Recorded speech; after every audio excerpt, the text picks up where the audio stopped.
Hello. नमस्कार दोस्तों। और आज आप लोग के online class Sunil sir coaching centre की तरफ से कराया जा रहा है 10th का मैथमेटिक्स क्लास।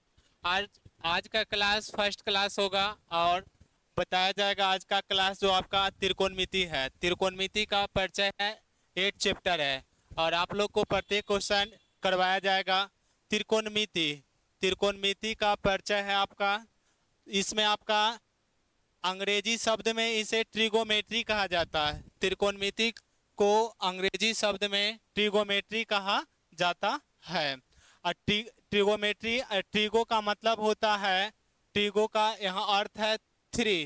ट्रिगो का अर्थ है यहाँ थ्री और जिसका अर्थ है भुजा आपका। हाँ, इसका भुजा है आपका माने गोन का। ट्रिगो का मतलब, गोन का मतलब आपका भुजा है। और मेट्री का मतलब, मेट्री का अर्थ है माप। मेट्री का अर्थ है माप। तो आप त्रिकोणमिति जो चैप्टर है आपको समकोण त्रिभुज पर आधारित प्रश्न है और आपको प्रत्येक क्वेश्चन करवाया जाएगा। इसके बाद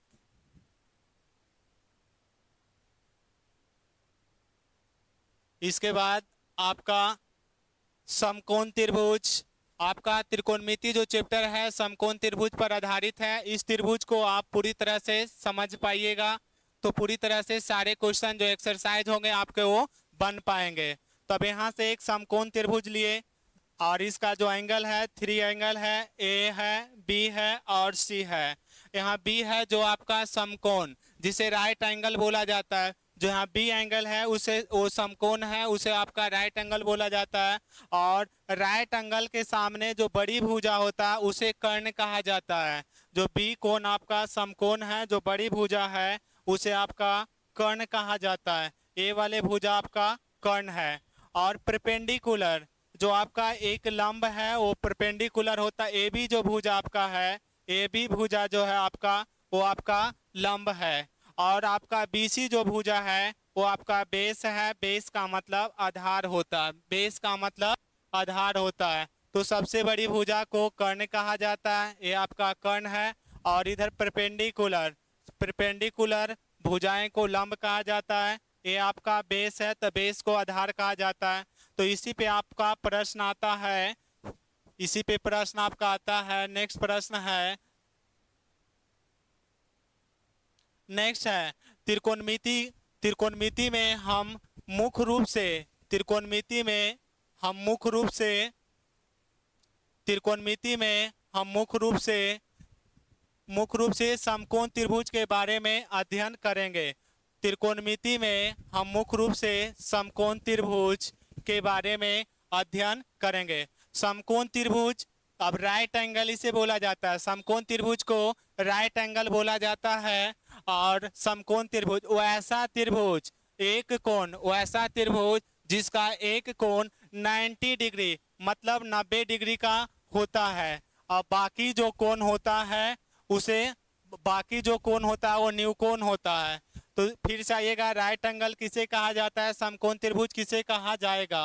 अब वो ऐसा त्रिभुज जिसका एक कोण 90 डिग्री हो और बाकी जो कोण हो वो उसे सम, बाकी जो कोण हो वो न्यून कोण हो, उसे समकोण त्रिभुज कहते हैं। उसके बाद फिर समकोण त्रिभुज पर आधारित प्रश्न। तो यहाँ से आपका एक त्रिभुज है, आपका एक कोण आपका बी जो है वो आपका समकोण है। बी कोण जो आपका है वो आपका समकोण है। तो समकोण, समकोण के सामने वाली भुजा को, समकोण की सामने वाली भुजा को आपको कर्ण कहा जाता है। और इससे आपका परपेंडिकुलर लंब कहा जाता है और नीचे आपका आधार कहा जाता है। तो आपको इसे बता दिया गया था। और उसके बाद यहाँ से ध्यान रखिएगा, एंगल के अनुकूल यहाँ चलता है। अगर एंगल आपका थीटा रहेगा, जैसे साइन थीटा रहेगा, तो इसका जो आपका फॉर्मूला होता है वो लंब बटा आपका कर्ण होता है, और लंब बटा कर्ण होता है। और उसके बाद आपका यहाँ से ध्यान दीजिएगा, तो यहाँ से जो बी कोण समकोण होगा, समकोण के सामने वाली भुजा कर्ण होगा।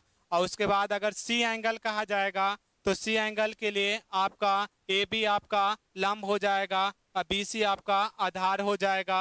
और इसके बाद आपको थीटा के लिए कहा जाएगा तो ए बी आपका लंब और बी सी आपका आधार, ए सी आपका कर्ण होता है। उसके बाद आपका एंगल ए के लिए कहा जाएगा, एंगल ए के लिए कहा जाएगा। तो एंगल ए के लिए एक्सचेंज होता है, इसे अप एंगल भी बोलते हैं। अप एंगल के लिए जो आधार रहेगा वो लंब हो जाएगा। यहाँ समझाते हैं, अप एंगल के लिए एंगल ए बोलेगा तो अप एंगल के लिए जो आधार है वो लंब हो जाएगा, जो आधार है वो लंब हो जाएगा, और जो आपका लंब है वो आधार हो जाएगा, जो लंब है वो आधार हो जाएगा। अप एंगल के लिए एंगल ए बोला जाए तो, और जो बड़ी सबसे बड़ी भुजा है वो कर्ण ही रहेगा, सबसे बड़ी भुजा है वो कर्ण रहेगा। तो हम मुख आपका त्रिकोणमिति के लिए आपका फॉर्मूला, आपका यहाँ से फॉर्मूला आपका स्टार्ट होता है जिसे आप सूत्र कहते हैं। तो यहाँ से त्रिकोणमिति में जो फलन होते हैं, त्रिकोणमिति में फलन होते हैं वो 6 होते हैं, और यही 6 फलन के आधारित सभी प्रश्न त्रिकोणमिति में सॉल्व किया जाता है। तो सबसे पहले जो आपका आता है वो साइन थीटा आता है, और साइन थीटा का जो फॉर्मूला होता है लंब बटा कर्ण होता है, लंब बटा कर्ण। उसके बाद आपका cos थीटा आता है, cos थीटा का जो फॉर्मूला है वो आधार बटा कर्ण है। और उसके बाद tan थीटा आता है, tan थीटा का जो फॉर्मूला होता है वो लंब बटा आधार होता है। उसके बाद cot थीटा आता है, cot थीटा का जो फॉर्मूला है आधार बटा लंब होता है। फिर sec थीटा का जो फॉर्मूला है, sec थीटा का फॉर्मूला कर्ण बटा आधार होता है। cosec थीटा का फॉर्मूला कर्ण बटा लंब होता है। दोस्तों यहाँ पर याद रखिएगा आप लोग कि साइन थीटा का जो फॉर्मूला होता है वो लंब बटा कर्ण होता है, और साइन थीटा का अपोजिट आपका कॉसेक थीटा होता है। कॉसेक थीटा का जो फॉर्मूला होता है कर्ण बटा लंब होता है। कॉसेक थीटा का जो फॉर्मूला होता है कर्ण बटा लंब होता है। और दूसरे में आप tan थीटा को याद रखेगा, tan थीटा का जो फॉर्मूला होता है लंब बटा आधार होता है, लंब बटा आधार होता है। इसे अपोजिट cot थीटा में याद रखेगा, cot थीटा का जो फॉर्मूला होता है आपका आधार बटा लंब होता है, आधार बटा लंब होता है। एक आपका बच गया, एक और बच गया आपका cos थीटा। cos थीटा का जो फॉर्मूला होता है आधार बटा कर्ण, cos जो फॉर्मूला होता है आधार बटा कर्ण। इसका जो अपोजिट याद रखेगा सेक थीटा होता है, सेक थीटा का फॉर्मूला कर्ण बटा आधार होता है, कर्ण बटा आधार होता है। तो यहाँ से आप लोग याद रखिएगा, ये वेरी इंपॉर्टेंट है फलन। आपको क्वेश्चन को सॉल्व करने के लिए आपको ये 6 जो फलन है, 6 फलन का जो आपका फॉर्मूला है वो पूरी तरह से याद होना चाहिए। तो मेहनत करके आप लोग याद कर लीजिएगा। उसके बाद सारे प्रश्न जो त्रिकोणमिति चैप्टर का आपका प्रश्न है वो सारे ऑब्जेक्टिव, सब्जेक्टिव, लघु उत्तरीय प्रश्न सारे बन जाएंगे। तो फिर से एक बार रिवाइज कर लीजिएगा। साइन थीटा लंब बटा कर्ण होता है, तो साइन थीटा अगर याद रखेंगे इसी का अपोजिट अब कॉसेक थीटा आपका कर्ण बटा लंब होगा, कॉसेक थीटा कर्ण बटा लंब होगा, कॉसेक थीटा कर्ण बटा लंब होगा। उसके बाद आपका tan थीटा, तो tan थीटा का फॉर्मूला लंब बटा आधार होता है, इसका अपोजिट cot थीटा का फॉर्मूला आधार बटा लंब हो जाएगा। फिर आप आ जाइएगा cos थीटा का फॉर्मूला आधार बटा कर्ण होगा, cos थीटा का अपोजिट sec थीटा होता है, sec थीटा का फॉर्मूला कर्ण बटा आधार होता है। तो आप इसे याद रखेंगे, साइन थीटा को याद रखेंगे तो cosec थीटा का फॉर्मूला भी आपका उसे अपोजिट करके लिख दिया जाएगा। tan थीटा को याद रखेगा तो cot थीटा का आपका फॉर्मूला याद हो जाएगा, cos थीटा को आप लिखिएगा तो cosec थीटा का ये आपका फॉर्मूला हो जाएगा। तो यहाँ से आपको साइन के बाद cos भी लिख सकते थे, tan भी लिखे, बस एक अपोजिट करने के लिए ऐसा लिखा गया। आपका नेक्स्ट फिर आपका प्रश्न आ जाता है, नेक्स्ट आपका प्रश्न आता है। हम प्रश्न को अब एक्सरसाइज 8.1 स्टार्ट करने जा रहे हैं। तो यहाँ से आपका प्रश्न था, स्टार्ट करने से पहले दोस्तों और याद रखिएगा जो आपका पाइथागोरस प्रमेय जो है, पाइथागोरस प्रमेय है, इसे याद रखिएगा। पाइथागोरस प्रमेय है वो आपका पाइथागोरस प्रमेय जो होता है कर्ण स्क्वायर बराबर लंब स्क्वायर प्लस आपका आधार स्क्वायर होता है। इससे आपका 3 प्रश्न और इससे आता है कि आपका कर्ण अगर निकालना है, सिर्फ कर्ण निकालना है तो इसका फॉर्मूला आपका लंब स्क्वायर होता है, लंब स्क्वायर प्लस आपका आधार स्क्वायर होगा। कर्ण के बाद आपको लंब निकालना रहेगा, तो लंब का फॉर्मूला होता है आपका अंडर रूट कर्ण के स्क्वायर, अंडर रूट कर्ण के स्क्वायर माइनस आधार का स्क्वायर। उसके बाद आपका आधार अगर निकालना रहेगा तो आधार का फॉर्मूला आपका होता है कर्ण स्क्वायर माइनस लंब स्क्वायर हो जाएगा। तो दोस्तों आप लोग सभी विद्यार्थियों इसे याद रखिएगा, पाइथागोरस पर में, पाइथागोरस पर में आपका याद रखिएगा, पाइथागोरस पर में है कर्ण स्क्वायर बराबर लंब स्क्वायर प्लस आधार स्क्वायर होते हैं। और इससे तीन फॉर्मूले और निकलते हैं। पहला कर्ण है तो कर्ण का निकालना है तो अंडर रूट आपका लंब के स्क्वायर प्लस आधार का स्क्वायर। फिर आपका लंब का निकालना है तो अंडर रूट आपका कर्ण का स्क्वायर माइनस आधार का स्क्वायर। फिर आपका आधार निकालना है तो आधार निकालना तो अंडर रूट कर्ण के स्क्वायर माइनस लंब के स्क्वायर हो जाएगा। इसी के सारे प्रश्न हैं और आपका जो बताया गया है वो फलन, फलन आपका 6 है।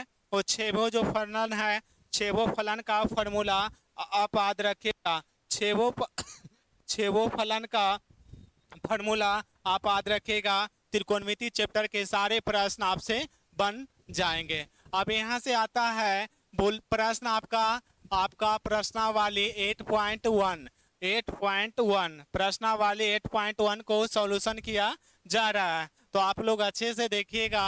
आप इसमें है बोला गया कि त्रिभुज ABC में, बोला गया है कि त्रिभुज ABC में, तो हम यहाँ पे नाम दे देंगे। अभी हम बताएं जो बी कोण होता है वो 90 डिग्री होता है, जिसे राइट एंगल कहा जाता है, समकोण। अब यहाँ से आपका वैल्यू दिया हुआ है कि AB का मान आपका 24 सेंटीमीटर, यहाँ पर आपका दिया हुआ कि AB का मान 24 सेंटीमीटर। उसके बाद आपका और दिया हुआ है कि BC का मान आपका 7 सेंटीमीटर, 7 सेंटीमीटर। तो यहाँ से आपका कर्ण नहीं दिया हुआ है तो कर्ण हम निकाल लेंगे। तो कर्ण का यहाँ फॉर्मूला लिख दिए हैं। कर्ण का जो फॉर्मूला होता है, कर्ण का जो फॉर्मूला होता है अंडर रूट आपका लंब का स्क्वायर, अंडर रूट लंब का स्क्वायर प्लस आधार का स्क्वायर, आधार का स्क्वायर। तो यहाँ से कर्ण आपका AC है, AC कर्ण यहाँ से AC है आपका, और लंब तो लंब यहाँ पे आपका AB लंब है, तो लंब आपका 24 है, तो 24 का स्क्वायर और उसके बाद प्लस आधार आपका 7 है तो 7 का स्क्वायर। अब यहाँ से AC और यहाँ से आपका 24 का स्क्वायर। आपको देख लीजिएगा, थोड़ा सा 1 सेकेंड और लेते हैं। 10 से 99 तक का आपका पूरी तरह से वर्ग निकालने के लिए सीख जाएगा, स्क्वायर करने के लिए। जैसे हमें 10 का अगर स्क्वायर निकालना है तो यहाँ से इकाई अंक को स्क्वायर करेंगे। इकाई अंक 0 है तो 0 का स्क्वायर 0, फिर तीनों आपको मल्टीपल करेंगे, 1 गुने 0 गुने 2 तो आपका 0 हो जाएगा। फिर दहाई अंक का स्क्वायर करेंगे तो दहाई अंक का स्क्वायर 1 का स्क्वायर 1 होगा। तो 10 का जो वर्ग होता है, स्क्वायर होता है, वो आपका 100 होता है। उसी प्रकार से आपका 24 का स्क्वायर आया है तो 24 के स्क्वायर आप गुना करके नहीं निकालिएगा। इसी ट्रिक से याद रखिएगा कि 4 का स्क्वायर 16 हुआ, और उसके बाद सभी को मल्टीपल करिएगा, 2 गुने 4 तो 8 हो गया, 8 गुने 2 तीनों को मल्टीपल करिएगा तो 16 होगा। एक जो आपका बकैया है वो आपका 17 है, 17 के साथ हो गया बकैया 1, 2 का स्क्वायर 4 और 4 1 5, तो यहाँ से आपका 576 हो जाएगा। 24 का स्क्वायर 576 हो जाएगा और 7 का स्क्वायर 49 हो जाएगा। तो यहाँ से आपको AC आपका 576 प्लस आप 24, तो यहाँ से आपका 600 आपका इसे जोड़ लीजिएगा, 9 6 15 के 5 हो जाएगा, 625 आ जाएगा। तो 625 जो होता है वो आपका 25 का वर्ग होता है। तो AC का जो मान आपका निकलेगा वो आपका 25 निकल जाएगा। AC का मान जो आपका निकला, कर्ण जो आपका निकला, कर्ण जो आपका निकला वो आपका 25 निकल जाएगा। उसके बाद आप आइएगा,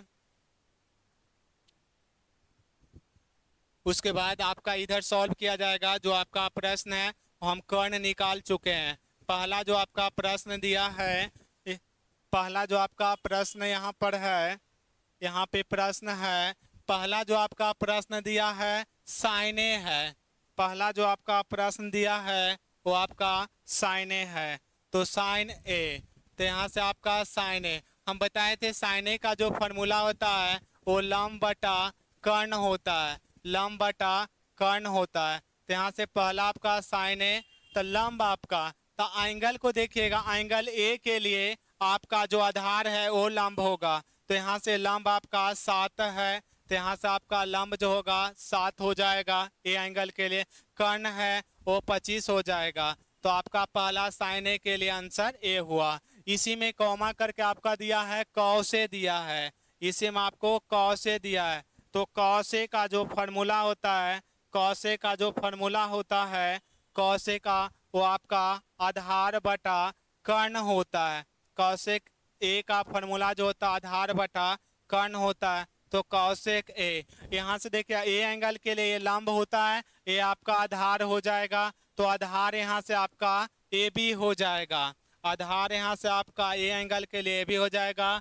कर्ण आपका ए सी रहेगा, कर्ण एक्सचेंज नहीं होता है, कर्ण आपका वही रहता है, कर्ण आपका चेंज नहीं होगा। तो यहाँ से आधार बटा कर्ण, तो यहाँ से कॉस ए का जो मान है वो आपका 24/25 आ जाएगा। यही आपका आंसर है। तो ये पहले क्वेश्चन आपका, पहले क्वेश्चन में और आपका निकालना है, पहले क्वेश्चन में आपको और निकालना है। दूसरे क्वेश्चन के लिए दूसरे क्वेश्चन आपको निकाला जाएगा। तो यहाँ से आपको बता रहे हैं दूसरे क्वेश्चन आपका, दूसरे क्वेश्चन में आपका है साइन सी है, दूसरे क्वेश्चन आपका साइन सी है। तो आपको जो फॉर्मूला होता है वो लंब बटा आपका कर्ण होता है। तो यहाँ साइन सी, सी एंगल के लिए हम बताए थे कि चेंज नहीं होता, सी एंगल के लिए लंब यही रहेगा। तो यहाँ सी एंगल के लिए आपका लंब ए बी है और कर्ण आपका ए सी है। तो साइन सी, तो यहाँ से आपका सी के लिए एक्सचेंज नहीं होगा, तो अब सी, तो लंब यहाँ आपका 24 है और कर्ण आपका 25, तो 24/25 आंसर हो जाएगा। इसी में और है आपका एक और क्वेश्चन है कॉस सी, तो कॉस सी, तो यहाँ से आपका कॉस सी का कॉस सी का जो फॉर्मूला होता है आधार बटा कर्ण होता है। तो कॉस सी का जो फॉर्मूला होता है आधार बटा कर्ण होता है। तो सी के लिए भी चेंज नहीं होगा, तो आधार आपका सी के लिए बी सी और आपका कर्ण ए सी। तो यहाँ से कॉस सी का जो मान होगा वो 7/25 हो जाएगा। यही आपका आंसर है। तो पहले क्वेश्चन आपको पूरी तरह से आपका समाप्त हो गया। और दोस्तों नेक्स्ट क्वेश्चन कल से बताया जाएगा। आप लोग को सुनील सर कोचिंग सेंटर की ओर से आप लोग के बधाई है और बहुत बहुत धन्यवाद है। और मेरे चैनल को देखकर, पढ़कर और सब्सक्राइब करिएगा। जय हिंद, जय भारत।